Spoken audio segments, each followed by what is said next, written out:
Ngayon po kasi sineselebrate natin yung Senior Citizens Week dito sa QC. Nagkaroon tayo ng serbisyo Sabado, no, ng caravan, dedicated sa mga senior citizens. Meron tayong alternative medicine, meron tayong optical, meron tayong dental, medical, at saka facial, no, free facial. Tapos syempre yung mga bigay na maintenance medicines. Serbisyo Sabado is every first and third Saturday of the month. Nangyayari po yan, hindi po natitigil yan. Ngayon, nagdagdag tayo ng serbisyo in honor of our senior citizens. Nasabi nga ni Father nung nagmisa kanina, actually may mass pa kanina, ang mga senior citizens ang talino ng bayan. No? Sila yung may experience. Para sa kanila, yung serbisyo Sabado na to. Sa patuloy na pagpili sa mabuti at sa pagpapahayag ng mabuti sa ating kapwa. Mula sa puso, nanggagaling sa puso at ibinabahagi ng puso.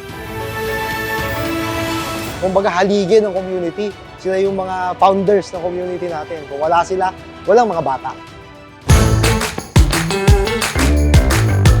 Gumaan po ang pakiramdam ko na wala yung sakit-sakit ng aking likod, ng palikpik, may balakang.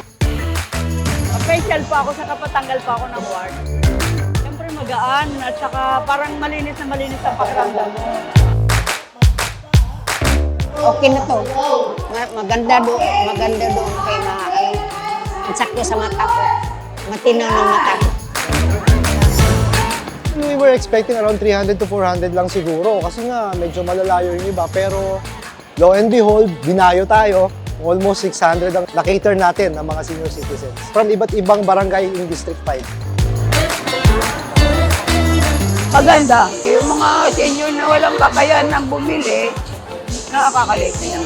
Malaking bagay.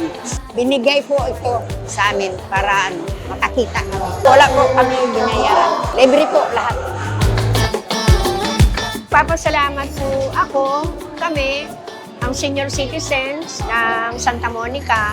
Malaking tulong sa amin po itong mga kapo sa financial.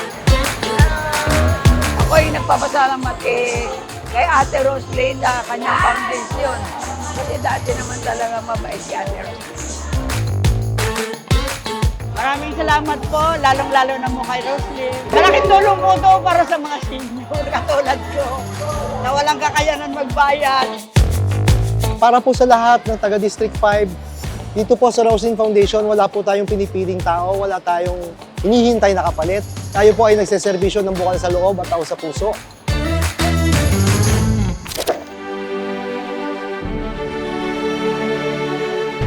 Sabi nga ni Father, kaya ako napaiyak. Kakayanin ko daw. Hindi ko po alam kung kakayanin ko sa totoo lang. Kaya! Bakit po ako emotional? Ito po ang pinaglalaban ko, dangal at dignidad na hindi lamang sa akin at sa pamilya ko, kung hindi para sa lahat na inaabuso at inaagrabyado. Mali ba na tayuan ko ang laban nyo dito sa Distrito 5?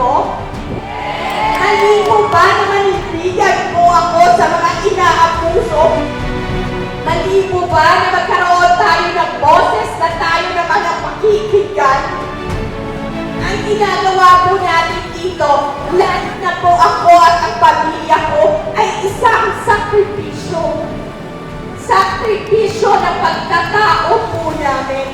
Sa inyo po ako huhugot ng lakas ng loob na ipagpatuloy ang laban po na simulan po natin. Dahil nakayanan natin sa hirap ng laban, kakayanin po natin lahat yun kung tayong lahat ay magsama-sama. Sa lahat na nandito, maraming salamat sa tiwala, sa pagmamahal at sa respeto na pinakakita po ninyo sa akin. Yan ang tanging kong panghahawakan sa pagtuloy-tuloy ko ng laban po ninyo. Sana gabayan po tayo na nasa taas. Siya lang po ang nakakaalam kung anong mangyayari sa atin sa kahit anumang paninira na nakukuha ko. Gagamitin ko po itong lakas para maabot po natin ang pinaglalaban po natin lahat.